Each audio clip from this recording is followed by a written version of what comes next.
గురుగారు, మహాజ్యేష్ఠ అని ఏ పౌర్ణమిని అంటారు? మహాజ్యేష్ఠ, జ్యేష్ఠ మాసంలో వచ్చేటువంటి పౌర్ణమి ఏదైతే ఉందో దానిని మహాజ్యేష్ఠ అంటారు. మహాజ్యేష్ఠ ఏంటండి? మరి మిగతా పౌర్ణములన్నిటికీ అలాంటి పేరు లేదే. ఈ ఒక్క మహాజ్యేష్ఠ అని దీనికి ఎందుకు వచ్చింది అని అంటే, ఇది ప్రధానంగా మనం చెప్పుకున్నాం ఏరువాక పౌర్ణమి, వట సావిత్రి వ్రతం, ఇట్లాంటివన్నీ కూడా విశేషాలు, అనేకం మహాసంగతులు, గొప్ప గొప్ప సంగతులు ఏవైతే ఉన్నాయో అవన్నీ కూడా ఈ ఒక్కరోజే వస్తాయి. కాబట్టి ఈ ఒక్కరోజే వస్తున్నాయి కాబట్టి మహా అంటే గొప్ప గొప్ప గొప్ప విషయాలన్నింటినీ కలిగి ఉన్నటువంటి పౌర్ణమి కాబట్టి దీనిని మహా జ్యేష్ఠ అని పెట్టారు. ఎందుకంటే ఇప్పుడు వ్యవసాయం ఉందమ్మా, వ్యవసాయం అనేది భౌతికంగా సంబంధించినటువంటిది.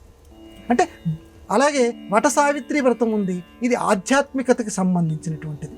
భౌతికతకి ఆధ్యాత్మికతకి రెండింటికి కూడా ఒక సమ్మేళనం చేస్తోంది.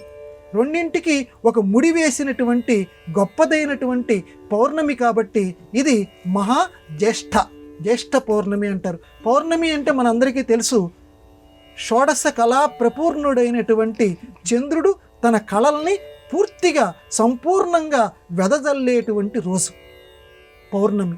అందుకే అమావాస్య కంటే కూడా మనందరం కూడా పౌర్ణమి అంటే ఎక్కువ ఇష్టపడతాం. ఆ రోజు చంద్ర దర్శనం చేయడానికి ప్రతి వాళ్ళు కూడా ఎక్కువ ఇష్టపడుతూ ఉంటారు. ఎందుకంటే చంద్ర మనసో జాయతే, ఎందుకంటే చంద్రుడికి మనస్సుకి చాలా దగ్గర సంబంధం ఉంది. చంద్రుడిని చూడటంతో మనస్సు తెలియకుండానే ఉప్పొంగిపోతుంది. ఎందుకంటే ఈ మనస్సు చంద్రుడికి సంబంధించింది కాబట్టి మిగతా పౌర్ణమిలప్పుడు కూడా మనస్సు చాలా సంతోషిస్తుంది.